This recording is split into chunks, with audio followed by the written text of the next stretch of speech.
भूपेश बघेल में प्रधानमंत्री बनने की क्षमता दिखाई देती है, इसलिए एक साजिश के तहत उन्हें टारगेट किया जा रहा है। शंकर लाल साहू। पूर्व मुख्यमंत्री भूपेश बघेल के खिलाफ अपने ही पार्टी के नेताओं द्वारा बयानबाजी किए जाने के बीच साहू समाज के कद्दावर नेता व कांग्रेस पार्टी में पिछड़ी जाति का प्रतिनिधित्व करने वाले शंकर लाल साहू एक बयान जारी कर बघेल के समर्थन में खुलकर आ गए हैं। शंकर लाल साहू ने कहा, भूपेश बघेल छत्तीसगढ़ कांग्रेस में एकमात्र सर्वमान्य नेता हैं और जिस तरह से के विरुद्ध माहौल निर्मित किया जा रहा है, ये एक सोची समझी साजिश के तहत है। उन्होंने कहा, लोकसभा के चुनावी मैदान में भूपेश बघेल के उतरने से भाजपा डर गई है, इसलिए कि भाजपा को बघेल में प्रधानमंत्री बनने की संभावना और क्षमता दिखाई देती है। यही वजह है कि बीजेपी की सत्ता में वापसी के बाद वो 3 माह तो साइलेंट मोड में रही और जब बघेल केंद्र की राजनीति की ओर अब रुख कर रहे हैं तो उनके खिलाफ भ्रष्टाचार के मामले को फिर से ला रही है। शंकर लाल साहू ने आज एक बयान जारी कर भाजपा पर कई गंभीर आरोप लगाए और ये भी कहा कि कांग्रेस के जो लोग बघेल के विरुद्ध बयानबाजी कर रहे हैं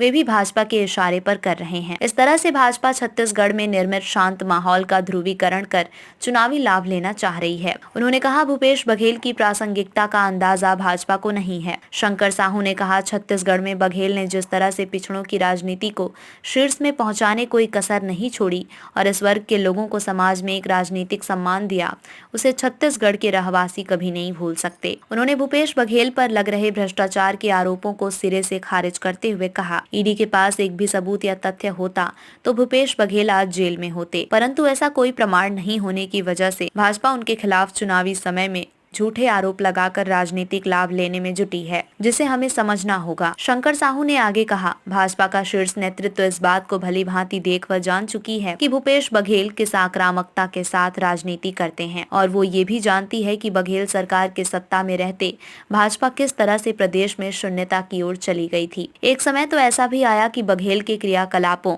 व उनके विजन से लड़ने छत्तीसगढ़ में भाजपा का एक नेता नहीं था। तभी मोदी शाह को बघेल से लड़ने केंद्रीय जांच एजेंसियों का सहारा लेना पड़ा। विधानसभा चुनाव के समय प्रदेश में सरकार के विरुद्ध एंटी इनकम्बेंसी निर्मित करने सीधे भूपेश बघेल पर भ्रष्टाचार के बेबुनियाद आरोप लगाए गए, परंतु सत्ता में वापसी के बाद भाजपा इन आरोपों को लेकर मौन रही और आज जब फिर से आम चुनाव हो रहे हैं और भूपेश बघेल खुद राजनांदगांव से उम्मीदवार हैं, तो भाजपा फिर से उसी मुद्दे में आ गई है। उन्होंने कहा, भाजपा बघेल से इसलिए डरती है क्योंकि भाजपा को उनमें प्रधानमंत्री बनने की क्षमता दिखाई देती है।